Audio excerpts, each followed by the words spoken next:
Kembali lagi di pertemuan pertama. Pada segmen kali ini kita akan membicarakan pengertian tentang teater. Yang pertama, teater adalah sebuah gedung atau ruangan tempat pertunjukan film sandiwara diberlangsungkan.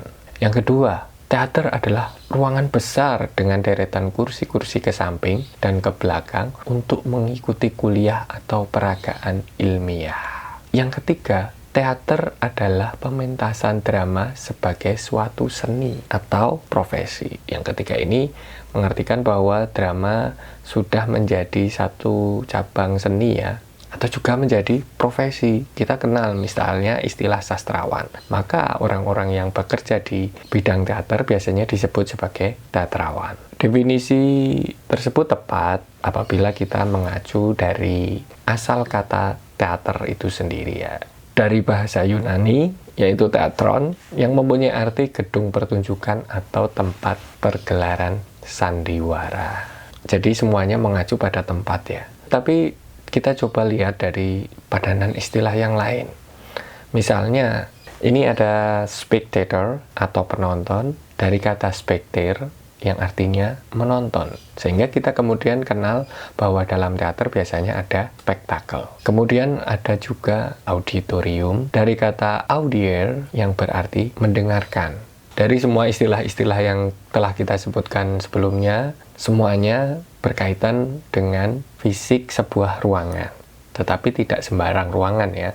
Ruangan yang dapat menghadirkan pengalaman penikmatan. Jadi ketika kita berada dalam ruangan itu, kita mendapatkan atau kita bisa menikmati sesuatu. Ya, apakah pertunjukan tertentu, bisa tari, bisa musik, bisa juga teater itu sendiri. Yang penting bisa menghadirkan pengalaman tertentu pada penonton.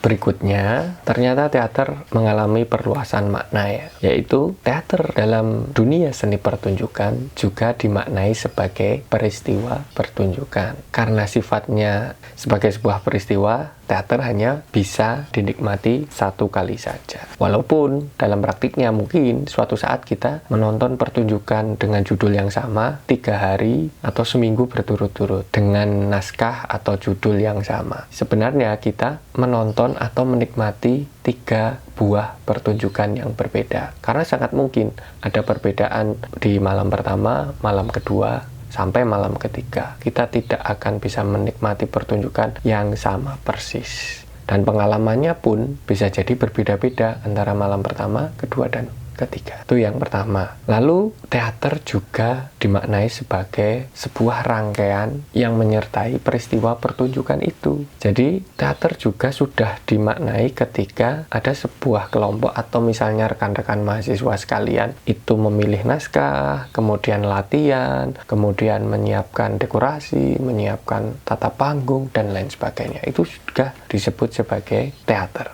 ya kan? Jadi dari beberapa pengertian tadi, kita dapat memaknai teater melalui 2 cara ya. Dalam makna yang sempit, teater diartikan sebagai sebuah ruangan tempat berlangsungnya tontonan, sekaligus menghadirkan penonton sebagai pengapresiasi. Terus, dalam arti yang lebih luas, teater adalah sebuah seni pertunjukan dengan berbagai elemen kelengkapan dan prasyarat yang menyertainya, serta proses-proses menuju terjadinya pertunjukan tersebut. Sapardi Djoko Damono mengatakan bahwa syarat teater ada 3. Yang pertama, teks drama atau gagasan itu sendiri, terus kemudian pertunjukannya atau pentasnya, dan yang ketiga ada penontonnya. Dengan demikian baru bisa dikatakan sebagai teater.